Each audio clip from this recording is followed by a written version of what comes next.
ভারতের ছত্তিশগড় রাজ্যে দেশটির ক্ষমতাসীন রাজনৈতিক দল ভারতীয় জনতা পার্টি বিজেপির এক নেতা সহ অন্তত ৩ জনকে জ্যান্ত পুড়িয়ে হত্যার অভিযোগ উঠেছে।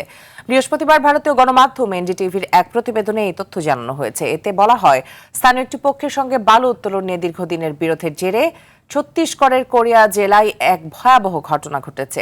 মঙ্গলবার গভীর রাতে সোনহাট থানার নওগাইন গ্রামে একাধিক ট্রাকের মাঝে একটি ফরচুনার এসইউভি আটকে রেখে পেট্রোল ঢেলে আগুন দেয় দুর্বৃত্তরা। এতে স্থানীয় বিজেপি নেতা ও সাবেক জনপদ পঞ্চায়েত সভাপতি ভারত সিং ওরফে লাল্লা সিং সহ ৩ জন মারা গেছেন।